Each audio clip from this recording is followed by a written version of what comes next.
Hashtag no music, no intro. A guest joining us. This is the third time you've joined us. I think Probably, third, probably maybe Yeah, fourth. four. three, four. We lose count. ESPN's owns Katherine Terrell, Saints beat reporter. Do you have the senior beat reporter in your title? I do not have senior beat reporter. I have not reached that cool status where I get to put It's senior in coming. front of my title. I don't know if I It's want coming. it. I don't know. Like, would that just make me feel or look older? Every time I tell people I've covered the league for 12 years, I'm like, that's not possible. Like, Like I would say this: season. if senior beat reporter comes with a pay increase, then you absolutely should Well, angle your. that's true. That's true. I think I'm just not ready to be a senior or anything. I still feel like I'm the like 23-year-old sometimes. Sometimes. Then I hang out with 23-year-olds and I'm like, never mind. No, Nah, I'm no, not no, no, 23. no. You hang out with a 23-year-old, and you quickly find out that you were no longer 23 years old. Oh, quickly. absolutely. Oh, Cam in the chat said we got a special guest, so I'm gonna keep the antics down. We'll keep them down to a minimum. Friend of the podcast, Katherine Terrell. We wanted to have you come on. You just finished training camp out here in Southern California. You're back in Louisiana, and we're talking Saints because the football season starts very Very soon, soon. Very Yeah, soon. man. very soon. And I think that this has been such a interesting off season. Everything regarding the Saints has just been interesting to some type of degree.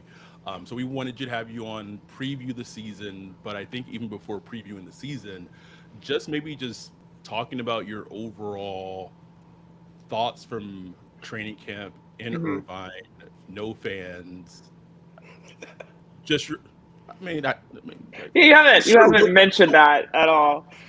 no. That is our corner. Like that is our corner. We have state. That is our territory right there. But the it is what the it is. worst just see you've gotten me going. The worst part is that they had the practice yesterday and they're like, oh, here's all the fan engagement. I was like, cool. Yeah. Cool. Yeah. I mean, I could see. Yeah, I could see seeing that after a month of no fans and just being like, But what was your thoughts of training camp overall? I mean, yeah, well, you know me, I'm always pretty honest. Up and down. I've learned over the years that you can't take too much out of training camp. You can't go too high and you can't go too low. People get so fixated on certain players and they don't translate to the regular season. So I've tried to be like more measured, good or bad. That probably doesn't always happen. You know, you kind of get your opinion and it doesn't change. Um, there are certain things about this team that I've told people I feel like they haven't fixed. I feel like there's some ways I am looking at the same team from last year. Of course, every time I say that, someone will say, "No, everything's different," and I understand that the offense because of they're thinking I'm saying, "Well, they haven't changed the offense." Right. Obviously, that is a huge difference.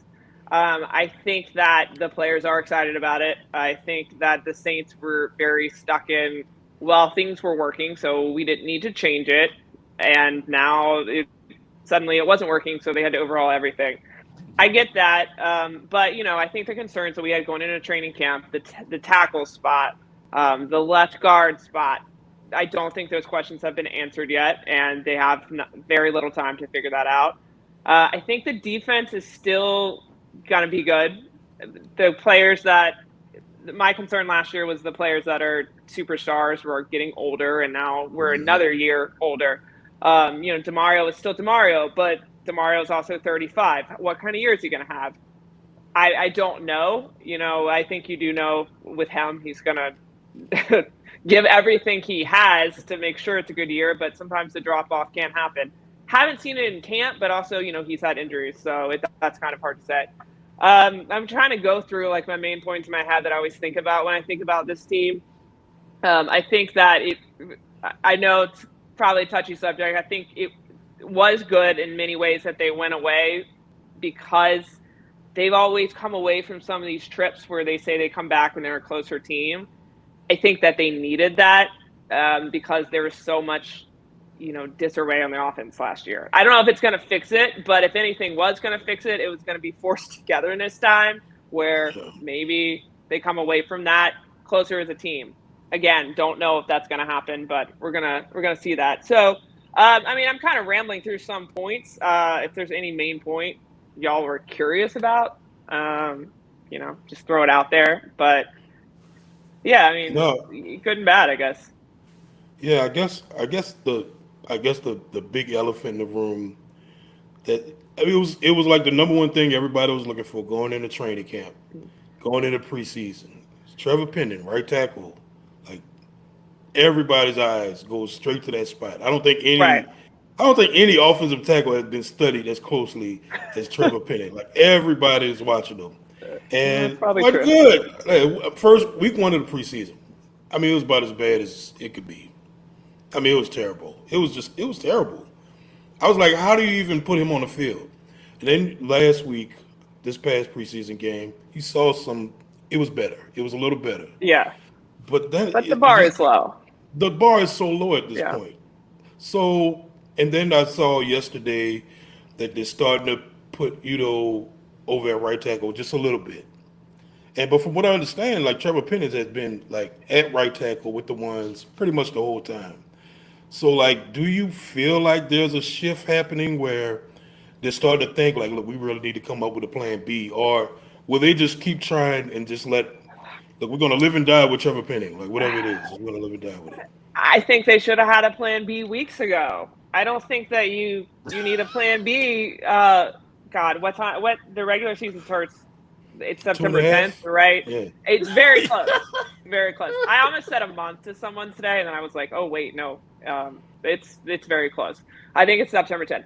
So just days ago, Dennis Allen was saying they had the right five. Now I was kind of reporters like I joke that we go to work and then all we do is talk about work. Like we just talk about the team for the rest of the Yes. day. It's like 90% of our conversations. And so we were talking about what he meant by that. I was saying, is he being stubborn in saying it's the right five? Or someone pointed out, well, maybe he was saying we have the right five available. I didn't take it that way, but semantics.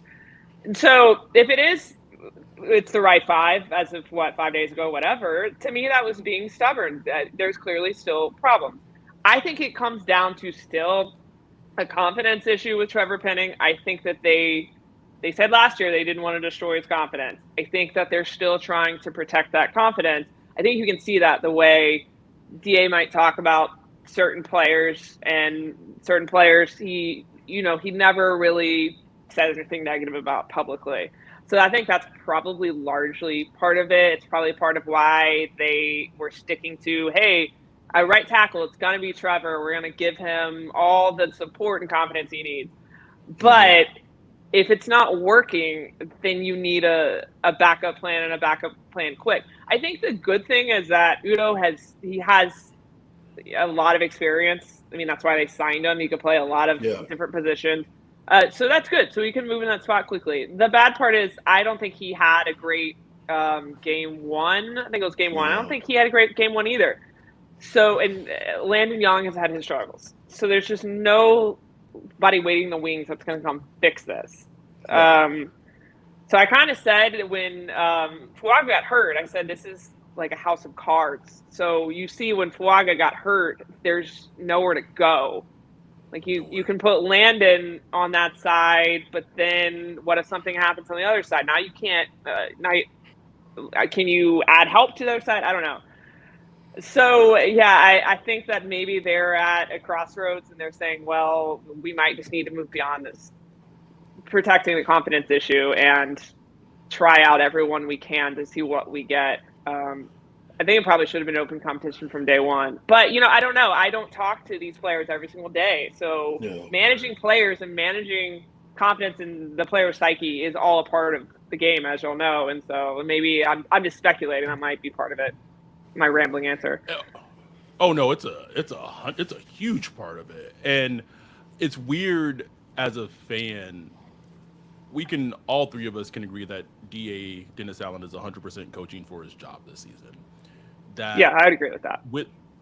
with that being the case, with the offensive line, like maybe halfway into training camp, and you see that Trevor Penning struggling, it's a little wild to me that that conversation isn't like, hey, Donovan Smith like started for the Chiefs and was in the Super Bowl, like, and like Patrick Mahomes makes the Chiefs offensive line look good or better than it may actually be, but he was at least serviceable last season. So it's just weird that, and that's just an example of one player, right?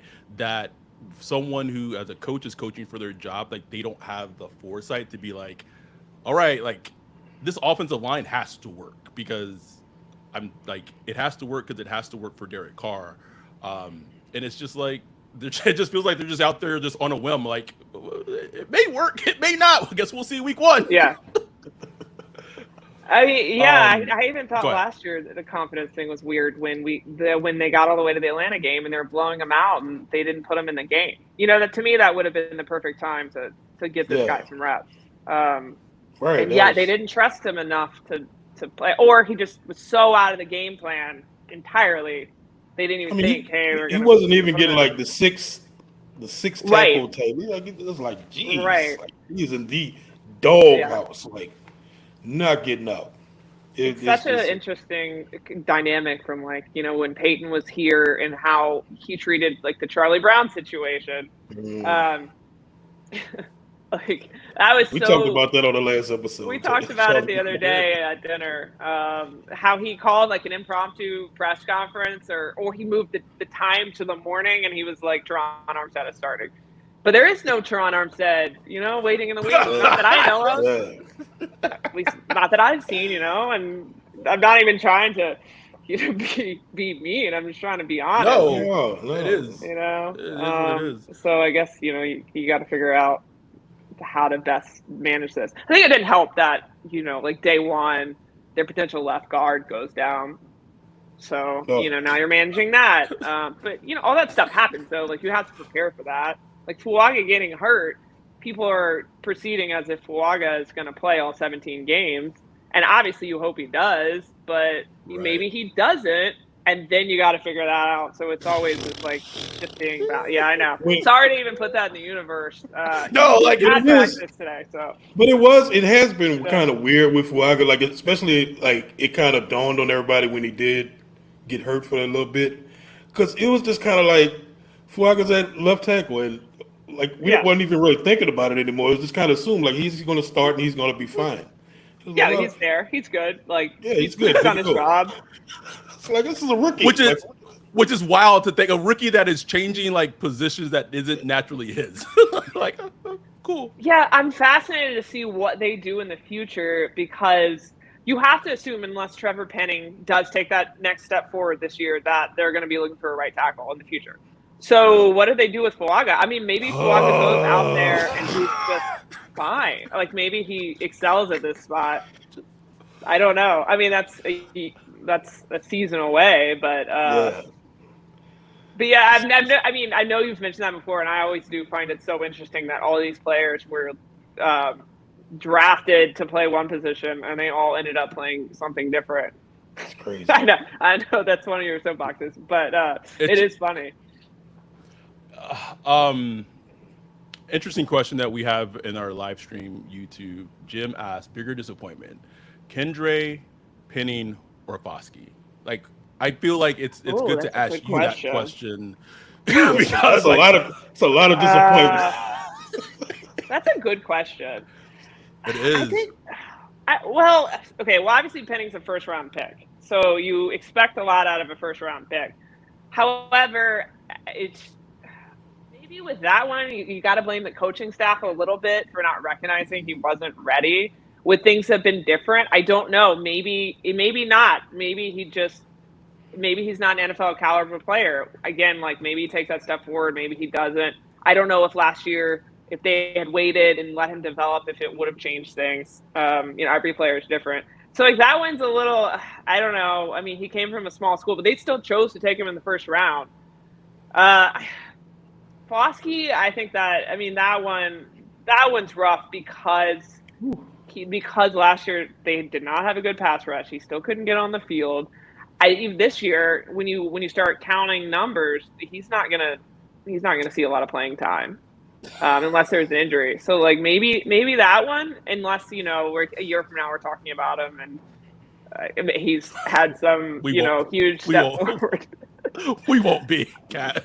But Tano's gonna theoretically come back, at some point during the season, right? So that's another number that I would assume would be in front of him. So, he has not had the camp where I think, suddenly that he's going to be competing for playing time. Even with them trying to figure out the camp situation. And then Kendre, it's like, I don't even know what to think about that. I will say it's interesting to hear, like, we rake DA over the coals a lot. I don't think I've ever seen him be like this outwardly like disgusted towards a player. Right. I mean, I don't know where that comes from. Well, I assume y'all saw the press conference today. Yeah. So I was in the other room. Yeah. Okay. Well, I don't watch them. I can't hear. I can read what DA says. I can't hear it. You can't watch it. Okay, well, I was interviewing someone for a while, and I came back out, and he was still talking, and I looked at someone else like, wait, this has gone on a really long time. What is he talking about? And so it was a lot of talk about accountability, availability. He got asked so many questions about Kendre Miller, and he's essentially saying, so we put in an entirely new offense. He was hurt last year, so we didn't see as much from him last year as we wanted to. Now we put in a new offense. He hasn't played. He hasn't participated. So I don't actually even know if he can pick up the new offense. I don't know anything about him. And so it almost is like he's trying to prepare people. Well, I mean, obviously he's trying to light fire. That's clearly what he's trying to do. It's almost like he's trying to prepare people for him to be cut. But I think that he's probably just going to end up going on IR, which to me is, I keep saying that's crazy because you're going to miss 8 weeks with a hamstring injury. A hamstring? I mean, but I think it's what is going to happen unless they feel that this player is not mature enough and he's not going to get there and we just want to move on. But are they going to do that in year 2? I don't know. I mean, this team doesn't – I don't think they tend to give up on players that fast. No. So I don't know, but I clearly think that it's a fire situation because you only see it with certain players. Like A.T. Perry, Kendre Miller, but you don't really see that specific call out with. You don't see that with Nick Sosaverde. He's like the same situation similarly. He did talk about him a few weeks ago, but to be fair, he's not getting asked about Nick Saldiveri a lot. You know what I mean? Like, people are so interested in what's going on with Kendre Miller, but Saldiveri got hurt and then we never saw him again. And so I think it was clear he wasn't coming back for a while. I think people see Kendre Miller on the side and they want to know what's going on. It's a hamstring injury. DeMario had a hamstring injury and he's already back. Now, granted, there's different grades, so that's not entirely fair, but it does make people curious, and so he gets asked about it a lot. And then he's like a running back. Yeah, the rookie running back from the Giants got like carted off the field and put in an air cast and was like back in like 4 days. Oh, really? I didn't see that. Yeah, like what is? Some training camp updates and others I don't. Right. It all depends on like what I happen to be seeing like through my phone when the Saints aren't practicing. But then I think it's because he plays running back and like the team outside of Kamara, they desperately need like some juice at running back. So it's just I agree. Oh. It's a huge gap between Kamara and everyone else. Oh my God! And then he finished the season last year on a positive note. That final game in Atlanta, it was like, oh, okay, this is what we've been missing with Kendre Miller.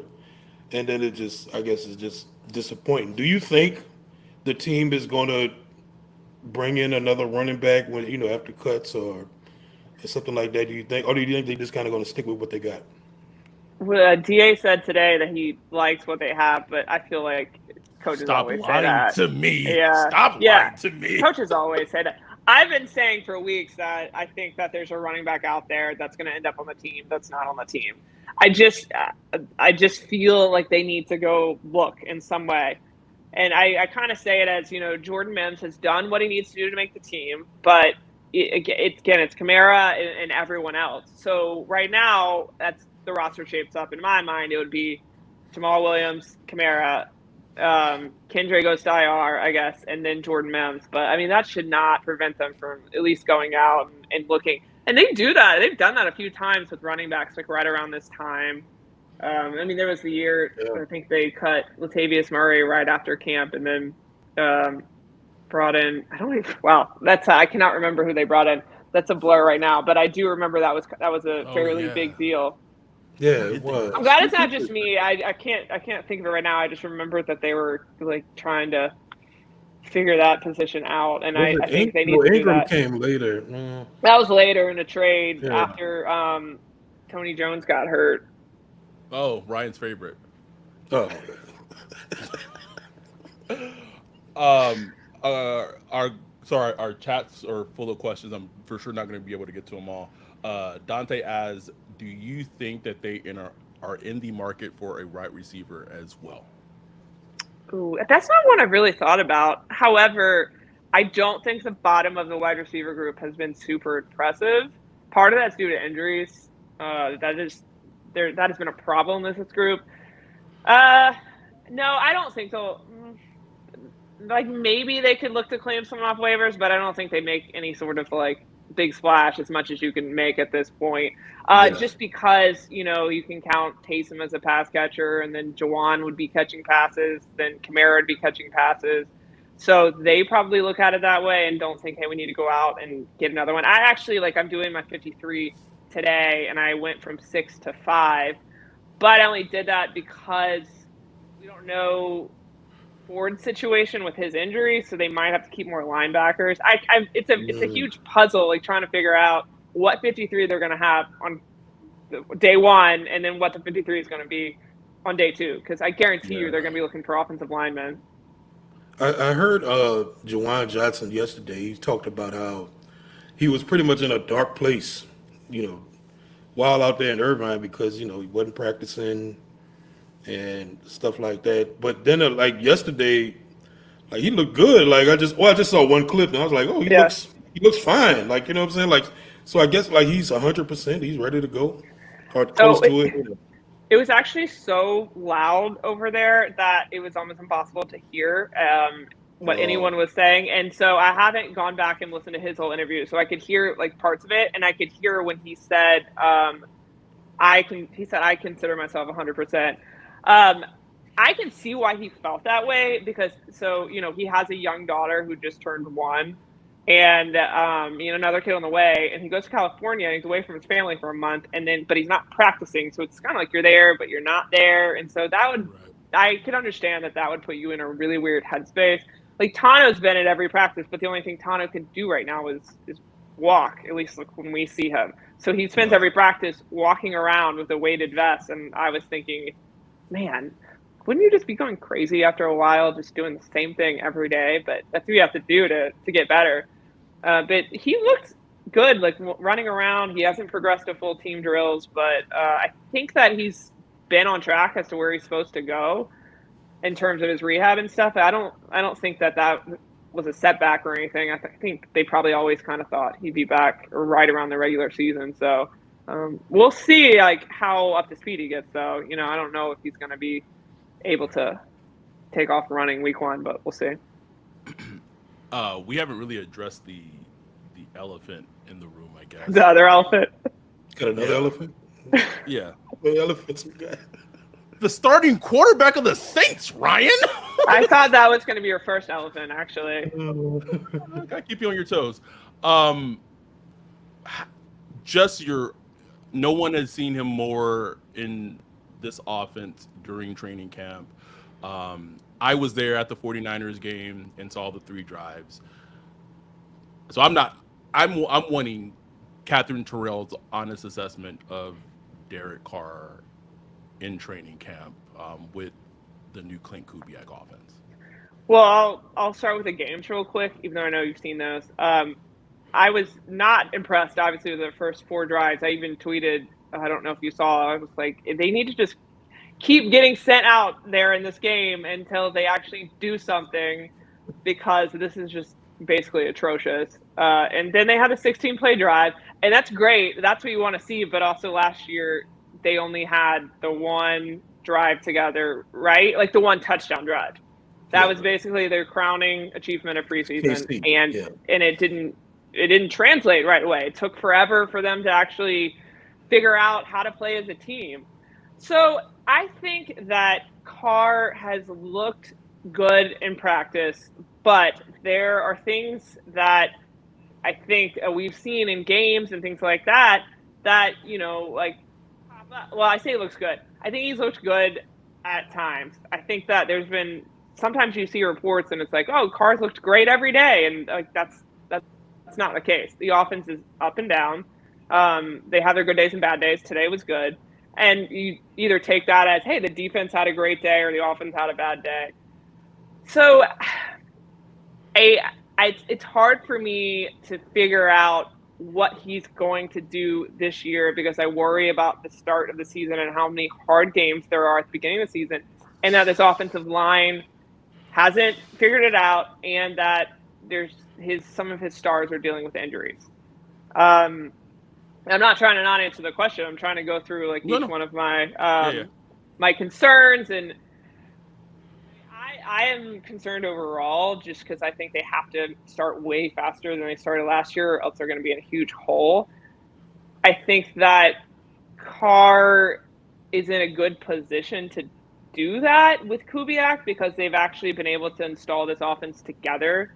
And so there's really, no excuses. And I say that for Dennis Allen too. Carr and Kubiak were able to just install the offense together, play to his strengths, things like that. I think they're going to figure out, how can we play to this guy's strengths more than they did last year? And that's going to be good. I think Taysom has looked great. If they can figure out how to use Taysom in more ways, if that's even possible, that's going to help. Still worried about the running backs, but, we'll see how that works out. So he has the potential to have a very good season. I guess, remain skeptical until I see it. You know what I mean? The smile killed me. Yeah. It I don't know. smile Well, I was kind of smiling because I'm like, I sound so negative, and I'm not trying to. I'm just trying to be measured, because I see this team as they have the Panthers, and then after that, it's like week 2 to week 7. Right. And so rough. Can they wipe out all the that happened last year and just, be like, get off running? And I will tell you that I think Olave has looked great. I feel like he's really embraced the number one receiver position. I guess he was that last year, but it feels like he's had to because there's been injuries and they've really relied on him. And I thought that, he's been consistently very good. So Chris Olave might end up being the security blanket this year. Will those two be on the same page? They better be. So I was looking at Derek Carr. He was on Kay Adams today, but he was talking about how and this is understandable. Like, he came from a different team last year, been with the same team for 10 years, moved down here. His wife didn't know anybody. He's trying to find a school for the kids, a church, trying to get acclimated to a completely new locker room, new guys looking at him sideways. He's trying to. So I can understand all that, where he's coming from. Then he did get hurt. Like, he got hurt. He had the AC sprain. Then there's the constant talk about the Final Four games. He led the league with 14 touchdowns, 2 interceptions. So I guess there is a sliver of people who want to look at it with the glass half full. It's like, this thing can really turn around. And then there's it's hard for me to shake what we saw last year for most of the season, and even just a little bit through the preseason. Is like, but then you add in the Clint Kubiak equation, and I really do think what Clint Kubiak plans on doing will help him a lot. Like I I really do. agree. Yeah, I I really think do so believe too. that. I mean, I think it's just they're going to put him in a better position to do the things that he's good at doing. And I know last year it's just like forcing. I felt like you kind of, like I said, you forced everyone into this old offense, and I mean old just like the offense that was already there. And I to talk to players was so interesting because they were saying they have a lot of new ways of explaining things and how they simplified the playbook this year. And Jake Hayner said something like, what worked for Drew Brees 15 years ago doesn't necessarily work for Jake Hayner in 2024. And when you hear that, it makes you think, okay, so y'all were just going about it the same way year after year when maybe that wasn't what was best for the players anymore. And, that's just one player's opinion. Although, like, I think that Hayner usually has a very good way of explaining these things. And Olave actually agreed. This was back in the OTAs or minicamp. So that's one incredibly positive thing that maybe they're going to figure out how to tailor their offense to their players, which sounds so simple, right? Crazy It sounds concept. it sounds Crazy so simple. concept. So I sound maybe I sound measured or negative. I mean, I definitely think that the potential is there. I'm not necessarily looking at the season and saying, "Oh man, Yeah, they yeah. have no shot." I just think Right. that if they don't if they don't start the season firing on all cylinders, it could quickly go south because of all the things that we just mentioned and because of this really hard early schedule. Really hard. Really hard. I just found out that I'm going to the Dallas game. Kind of against my will. Thank you, Uncle. I appreciate it. I'll Sure, be well, like, I'll be there. like. No, I know. I will be too. Apparently. We had a super chat. Shout out to our dude Cam. He said, who would start? I can't tell. Basically, he's asking who should be starting at safety between Abrams and Howden. Well, that's a good question. I honestly think no one has separated themselves. Not what you want to Yeah. see this late. Yeah. I was talking about that today. If I had to pick between the two, I would pick Abram, but Mm. it's a little concerning that I just feel like between them and Harris, no one's really grabbed that position. I do think also though I was talking to someone about this as well that so when you're watching camp, there's certain things you're trying to watch for. I'm always watching the right side of the offensive line. I'm often watching the cornerbacks. You're trying to see what the pass rush can do. So there's only so many things you can watch. I feel like people don't watch the safeties as much just because there's No. so many other things you're trying to take note of. Yeah. So then maybe what happens in close practices is that you don't there's not a great assessment of how the safeties are doing kind of getting out there because of that reason. And that's just me because I'm only one person. But just from what I've seen so far, I just feel like no one has cemented that job. And that's why they've been moving them around so much and rotating them because they don't know either. So they have one more game to figure that out. It's probably why they went after Simmons. Personally, I think they should have been looking at, tackles to sign instead of a safety. But I also know, it's not like tackles are cheap either. If you want to go get one, you're going to be paying for it in some form or fashion. Yeah, no, it's crazy. How was it in Irvine though? Like, I guess it was weird with no fans. So, did you feel like the media and the team kind of become closer, or were you guys kind of segregated where media over here did their own thing, and the team did their own thing, or what? Because you're all out there, like Right. all you guys are coming from New Orleans, and you're out there in Irvine. How was that? Well, it's a little different than say at the Greenbrier because the Greenbrier, the town was so small, you'd often run into people a lot. Yeah. With this particular setup, I think the team was in Newport Beach, so they would take a bus to practice, and depending on time of day, it could be like 30 minutes. So sometimes you'd run into people out, but not as often as you'd like. But you can hear everything that's going on because there's no fans, so you hear like people talking on the sidelines, like more than we ever have. So that was interesting. Like Foster is like the chattiest person on the sideline constantly every day, which was funny. I didn't know that. So it's kind of funny the things like you pick up on and potentially learn about people. I thought, just thinking about the practices, I thought the weather was very helpful in terms of what they're able to do at practice. It felt like these practices, they pushed them hard. I don't know if that was why they had so many injuries, but it did feel like they were able to push them harder because they weren't all, suffering in 100-degree heat. But especially the last practices when they were supposed to have joint practices, I feel like they were pushing them hard. They had a lot of team periods, as much as they can have, however many you're allowed to have under the rules. But I mean, that's I guess one positive aspect of what they're able to do. But I liked being there because I like the weather. So I was very big fan of that. It comes with the price. Well, it's funny because you were in Orange County. Orange County is like usually 10 to 15 degrees cooler than like the Valley. I noticed that because I have a friend that lives in the Valley, and I got out of my car and I'm thinking, oh my God, it's actually hot. Different. It hadn't been hot the whole time I was there. So she had to explain that to me. Well, hot. I mean, it's different. Close. It's closer to the Orange County is closer to the coast than the Valley's more inland. Yeah, anyway, and I was staying near John Wayne Airport, so. Okay. Yeah. No. Yeah. So I was near the campus, but not a very exciting area. My hotel near the airport. No.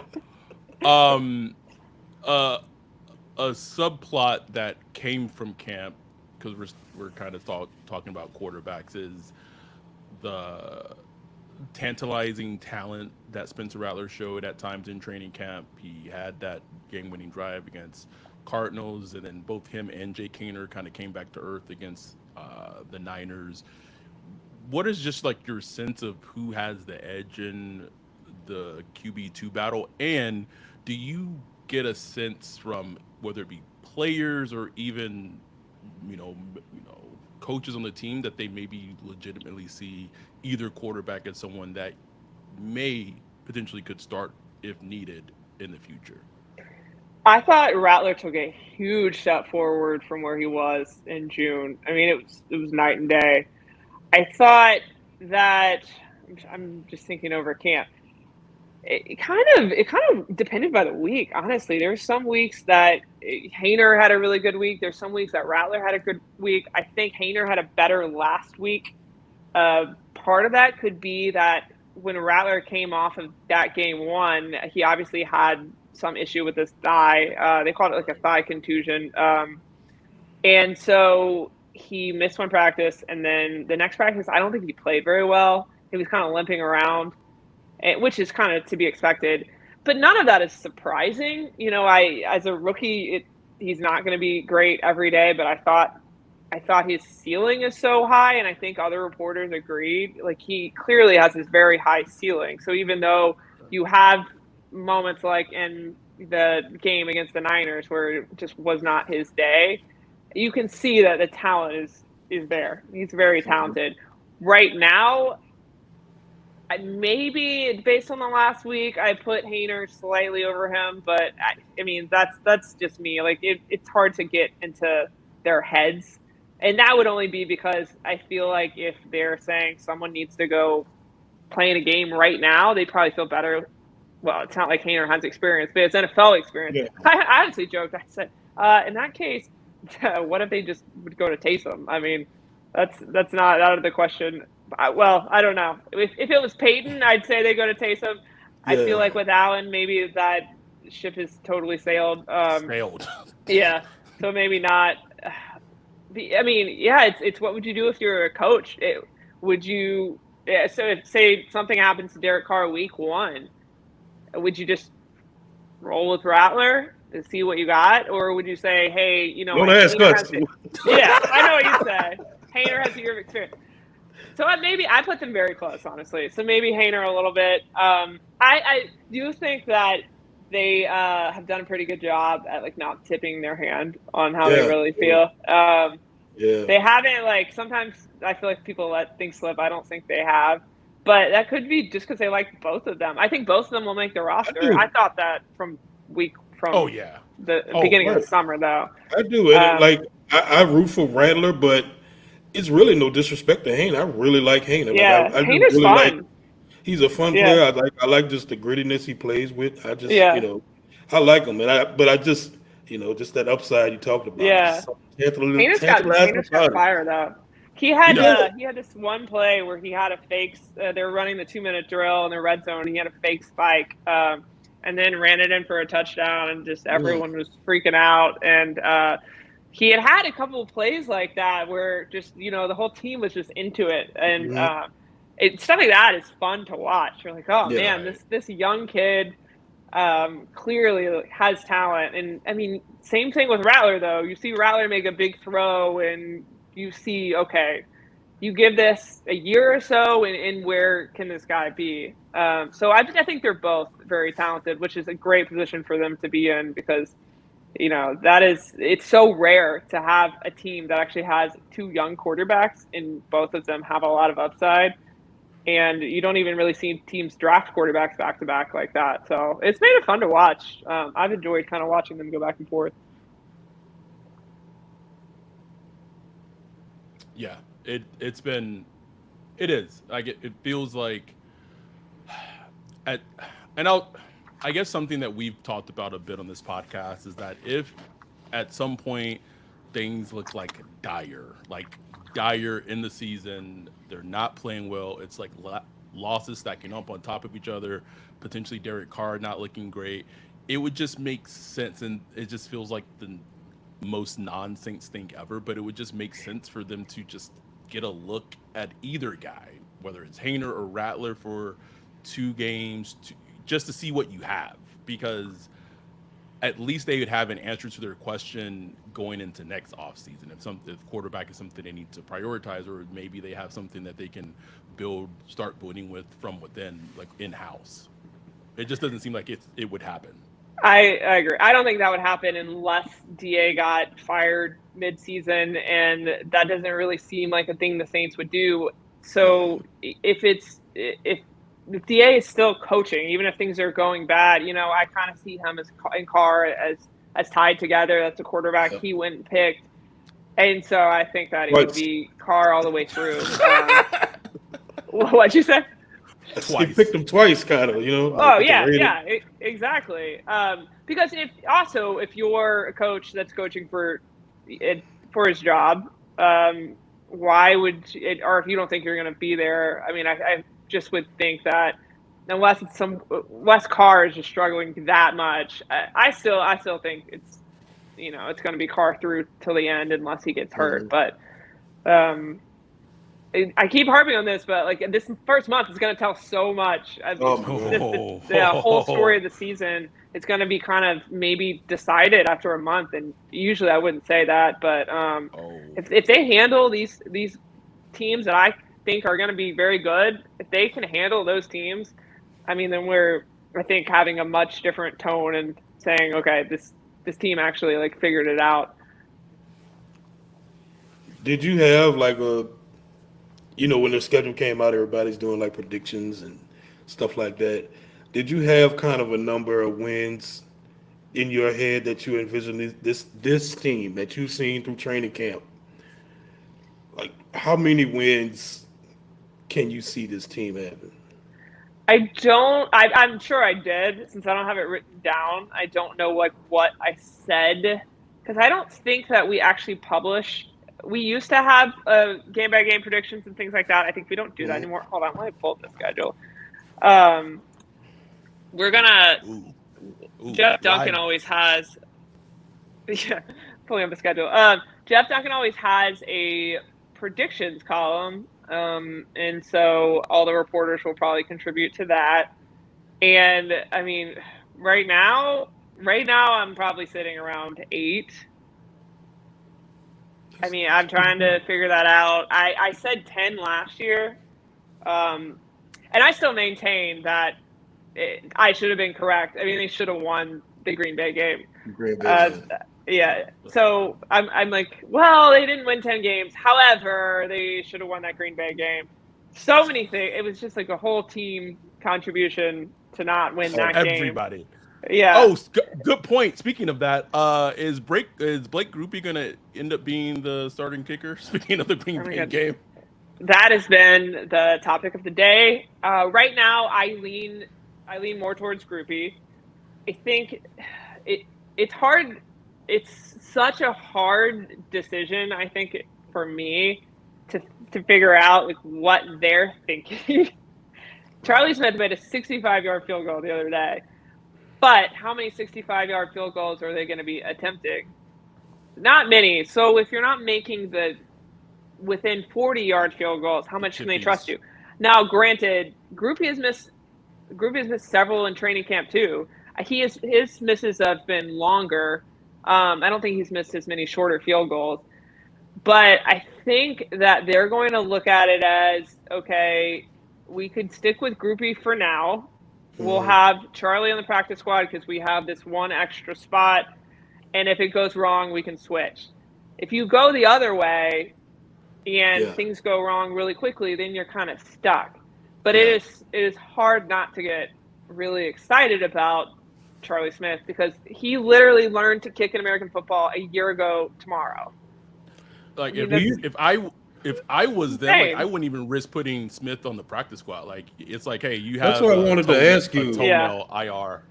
That's what I wanted to ask you. Since he's like an international player, do you know if the rules are different? Like as an international player on a practice squad, like can any team claim him like normal, or is that different? Do you know? As far as I know, based on the people we've talked to the last day, the rules are the same.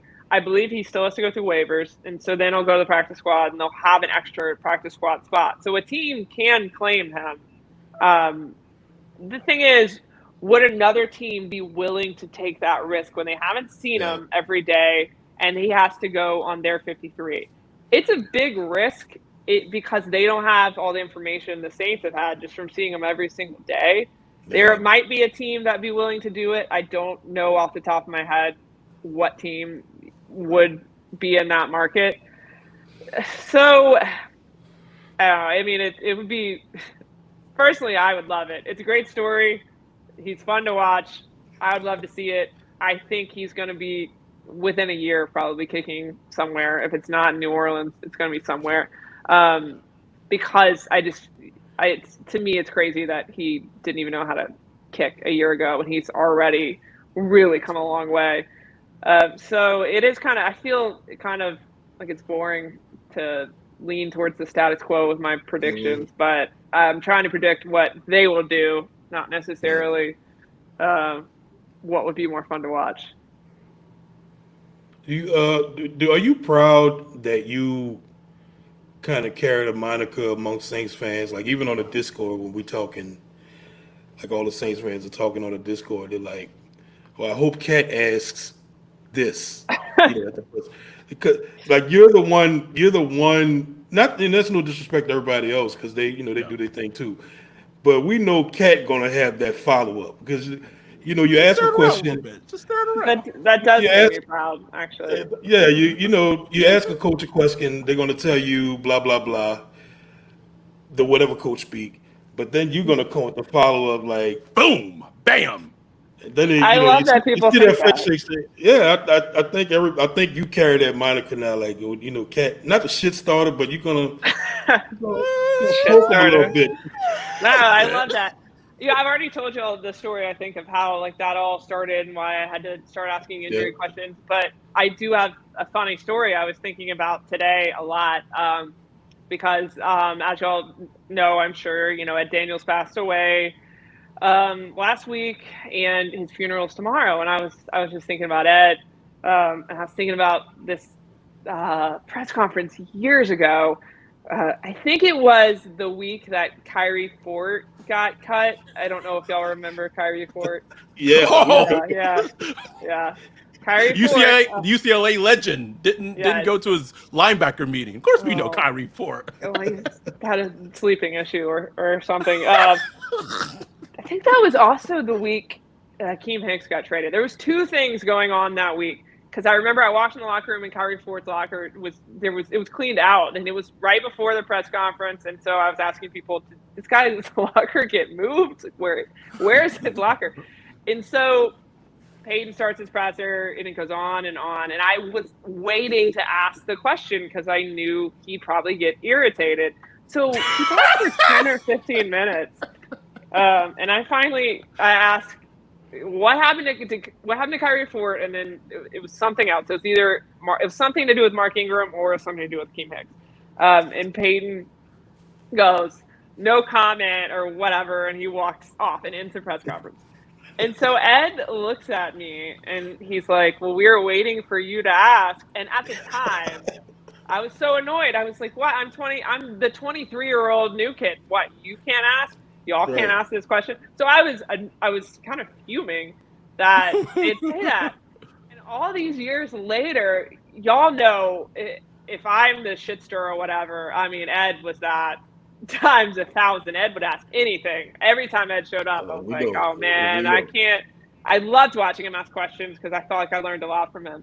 So all these years later, I'm like, wow, maybe I just earned Ed's respect by asking these questions, and I never realized that, like back when I was 23. And I don't know, it made me kind of proud to think of it that way because I always loved that. If no one else is gonna ask, Ed is gonna come in and Ed's gonna start something. And yeah, we're really gonna miss him. But sorry, I went off on a tangent. But okay. Yeah, I always was proud of that. I wanted to be a reporter that asked tough questions. I wanted to be like that aspect of Ed and how he could do that. And so I always admired people that could do that. And because we're supposed to be the way that fans can get their questions answered. And that's the whole thing. Yeah, that's why we're here. It's not to just stir shit up, but like, there are things we want to know, and we know how the NFL is. NFL coaches, they want to give you as little information as possible. But sometimes all it takes is just like that extra follow-up question, like so why did you do this? So why did you said last week that da da da da da, and then they either cut you off and do like Peyton did and just walk off, or they follow up and come with actual answers. Yeah, and sometimes you don't know. Like the Kendre Miller thing. I followed up the other day. I said, you said 3 weeks ago that you were worried about how you don't have an evaluation, and DA said, oh, well, I still feel the same way I felt 3 weeks ago, which was telling. So super telling. Yeah, the thing that I'm not going to go on a rant. The thing that annoys me the most as a reporter sometimes is when you are in that scrum and you're asking these questions and you're on a roll, and then someone interrupts you and changes the subject. So then you have to. What are you doing, bro? Let me cook. Yeah, exactly. So you have to get the interviewee back on that subject, and sometimes they've already moved on. And it's like, come on, y'all. What are you doing? Especially when you're just on a roll and you actually know, like, you're asking good questions. And because I think some of the most fun days are the days when something has happened, some Saints nonsense, and you're just going to ask 18 questions about it. Yeah, those are the crazy days as a reporter, but I do find them fun. Speaking of Saints nonsense, you don't apologize for going on the rants and tangents. We love it. Speaking of Saints nonsense, what, in your opinion, what what would be, I guess, not considered good enough in the Saints' mind to retain Dennis Allen if the season goes a certain way? I'm not like it doesn't. I don't know if I'm asking a certain number of wins, make playoffs or bust. I'm just more curious because I do know that there was a lot of frustration last season, and I know that some of the games where Rams, Lions, Jags that started off really, really ugly, and then they did like the little fake comeback thing. Mm-hmm. I know that looked good enough to some people in the organization of saving face, but do you get a sense of what the bar is? Well, I think one big thing would be whether he loses the locker room. I think that would be more important than wins and losses to some extent, because if that happens, where would you go from there? If he loses the locker room and the organization brings them back, well, then how do you get the respect back from those players? And if those players have influence over other players, then it just spirals. So that's one big thing. I think if they don't make the playoffs again, and he's never made the playoffs. I mean, y'all know his record by now. I think that would be 24 and 46. Yeah, I knew you knew it off the top of your head. I think that would be hard to defend. I understand where they were coming from last year, because I can understand their thinking in that they look at the Jacksonville game and say, okay, well, if Foster Moreau had made that catch, they would have won that game. If things hadn't gone bad in Green Bay, they would have won that game. So they can talk themselves into saying, okay, those are 2 games they should have won. They would have made the playoffs. This is a playoff team. Let's move forward. Let's let him pick his own coaching staff. Yada, yada, yada. Okay, fine. I'm actually a pretty big believer in giving a coach 3 years unless there's just absolute reason not to do it. I always kind of hate when there's some NFL teams that are just so intent on just churning through the coaches. I don't think that helps anything. But people are free to disagree about that. I can understand the other point that people would say, well, considering the fan base, how they felt, how they were selling their tickets, how they were booing, all of that. Why don't we just change coaches now? I get all the arguments. But I think that DA is allowed to pick his own coaching staff. He has his own quarterback. Everything is catered now to what Allen has wanted. It is fully his team. And if they can't make the playoffs, then, I mean, are they ever going to? So I don't know. I don't know if it's a certain number of wins. That's just my thought on it. I mean, obviously, we all know this is a make or break year for him. We're going to be writing that a ton. But it's a winnable division. It was a winnable division last year. It was a winnable division the year before. So at some point, there's no more excuses. And it's interesting you brought up the point about the locker room, because I felt like it was teetering last year.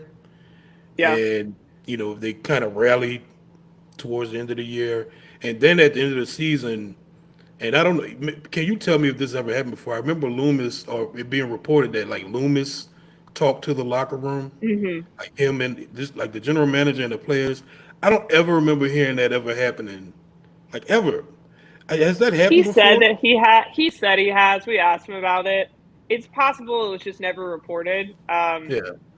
I think I asked a player that, and he didn't seem to think it was that weird. But also the said player could have just been like, no, everything's fine. This was right after it happened. So I'm sure it's happened, but it was interesting how it was reported, because it certainly made it seem like it was unusual. It felt unusual to me at the time. Yeah. But people have said they've done that before. But I mean, it certainly felt like they were trying to, rally all the troops, and then I saw the reporting. Yeah, I think it was Luke Johnson that reported this year, like DA's made like a bigger effort to kind of, where they have like Family Feud and little fun things they do during the off season, during OTAs and stuff like that. I guess to kind of build camaraderie. I don't know, but I just find that funny, that not funny, but I just find it interesting that they're really trying. Like he's really trying to have like the locker room thing not be an issue, because I think it really got close last year. Just from the outside looking in, it really got like it was teetering. It was getting bad. You had guys like Eric McCoy screaming at Carr on the field. Right. Boo birds in the Superdome. Tickets gone. We couldn't give away tickets. Kat, we could not give away Saints tickets. We were begging people, please take these tickets. I think they were $8 either the Lions game or like one of the games after the Lions game. We pulled it up on Yeah. StubHub, and they were $6 or $8. We sold the last game, the Saints Falcons game, for $10 on StubHub. Saints Falcons game, Saints Falcons. $10. And you missed a insane ending that made that entire game fun. That game was actually pretty. I don't even really remember that game. No one remembers like anymore, actual except for the end. like yeah. Like Kendre Miller had a good game. Oh my and God. Carr and Olave You wanna- looked good, but like no one remembers that. You want to talk about stirring stuff up? I was like, I cannot wait to go in this locker room and ask everybody what they thought because everyone had a different opinion. I think we all. Yeah. Emotions were hot, boy. Speaking of Ed Daniels was coming at Jameis.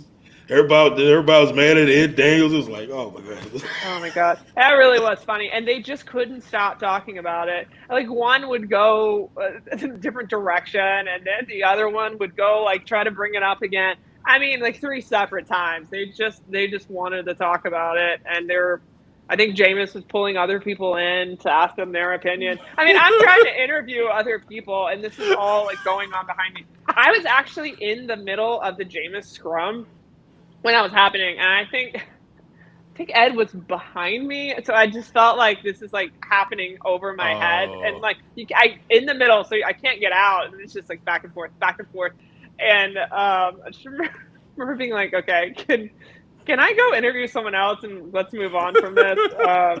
It really was funny. I mean, Ed, like, however you felt about Ed had his opinions, and he stuck to them. I had a different opinion on that game than Ed did. Obviously, I was like, I'm all for it. They're professional teams. They get paid to stop them like anyone else. There was a large segment. Some players thought, we shouldn't do this out of victory formation. That's not. I mean, I get it. I got all of it, but then you had the story of which PO and all the Saints fans was, DA apologizing. That had me hot. That had everybody hot. But it was just never seen Ryan so mad. I mean, they blew out the Falcons. And everybody, all the Saints fans were pissed. It was just crazy. And then Arthur Smith got fired. Yeah, 3 hours later? Immediately. Didn't even make it back that late. Was it that soon after? I forgot about that. Yeah. It was immediately. It was immediately. Like the middle of the night. Like, yes, it was within hours. But that's why I love covering Saints Falcons. Like, I love pettiness. Like, just give me all the petty nonsense in the world. I love it. I love that they embrace it. Because football's supposed to be fun. I feel like we forget it's supposed to be fun. And that game, the end of it, to me, that's great. This rivalry is so petty and it's full of nonsense and all this stuff, and I love covering it. And that's exactly why, like that, and the throwing the eggs at the bus, and Jimmy Graham breaking their goalpost, and oh my God, I could go on and on. There's so many simpler times. Yeah, simpler times, but I love it. I love covering that rivalry. Last one, we've gone an hour. We'll let you go.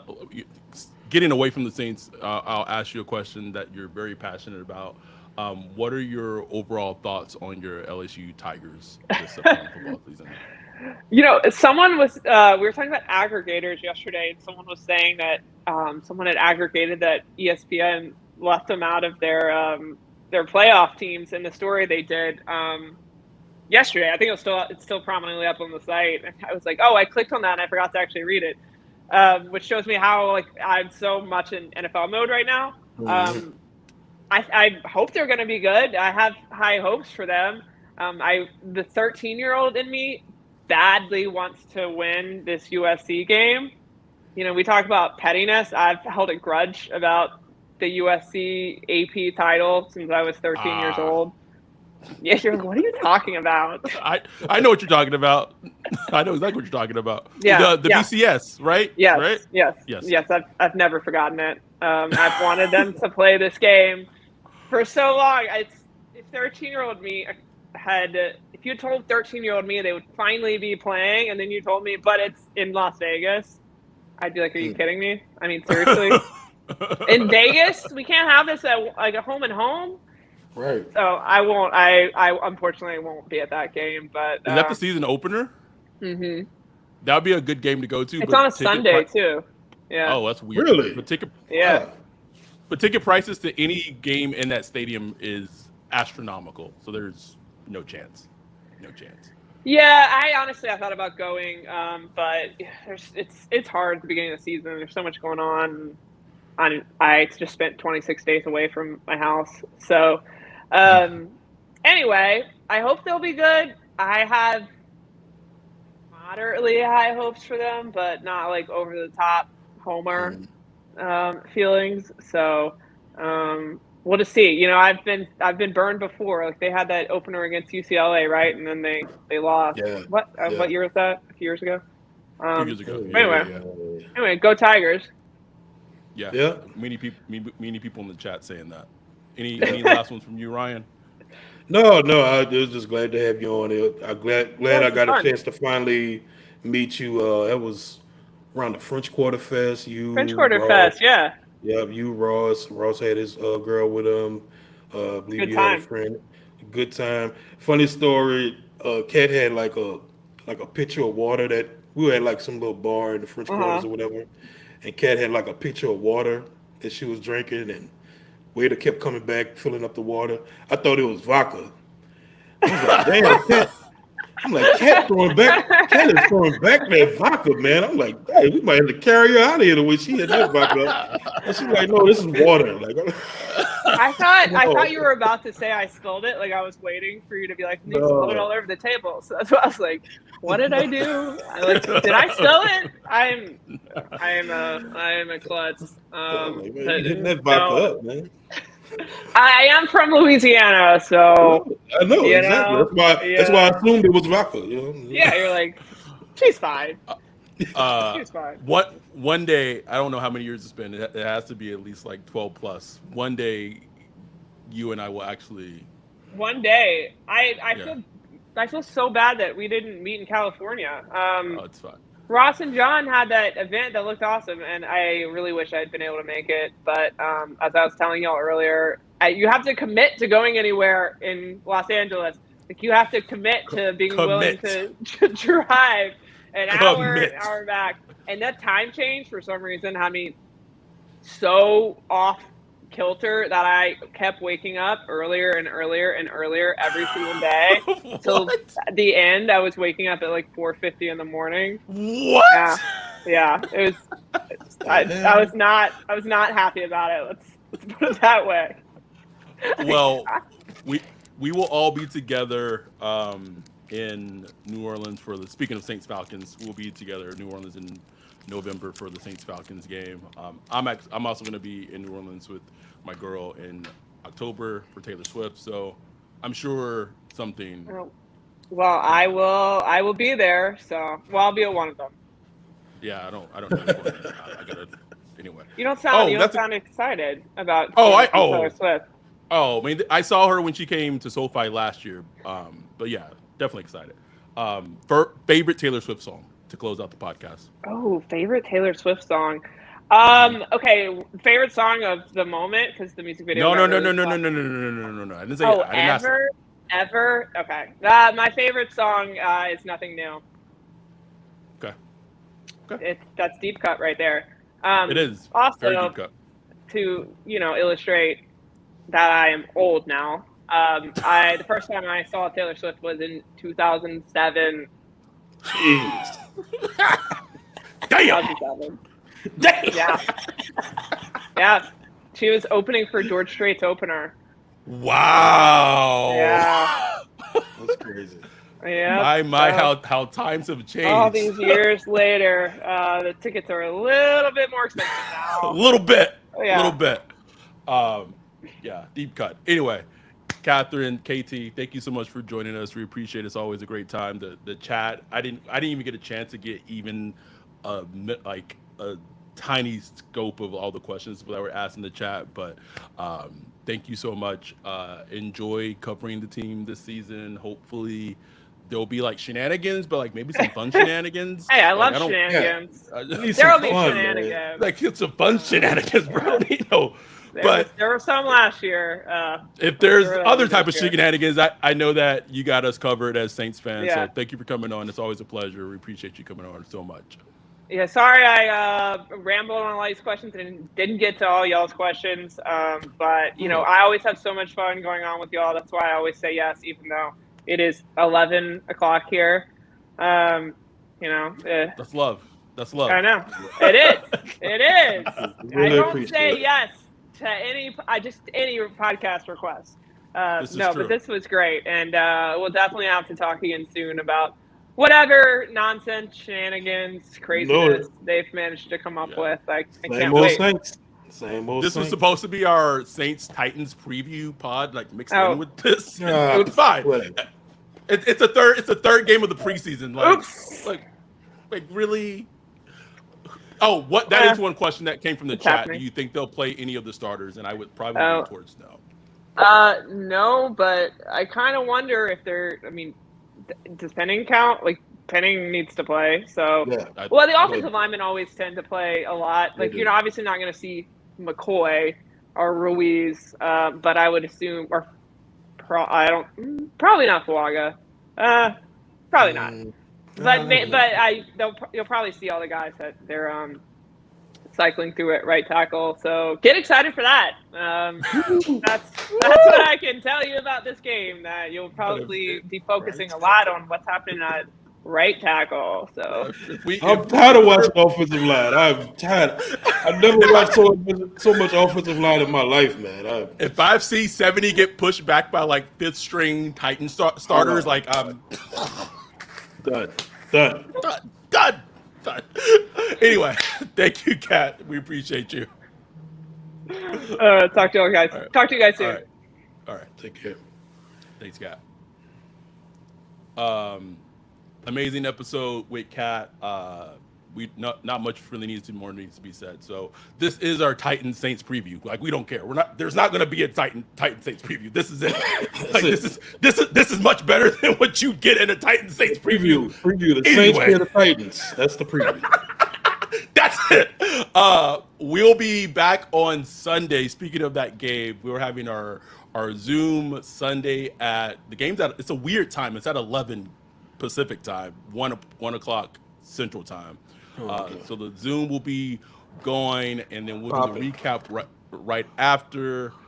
So thank y'all for joining us. We had like 50 plus concurrent viewers at one point. So thank y'all so much. We appreciate y'all. We'll be back on Sunday. With that, we're out. Peace.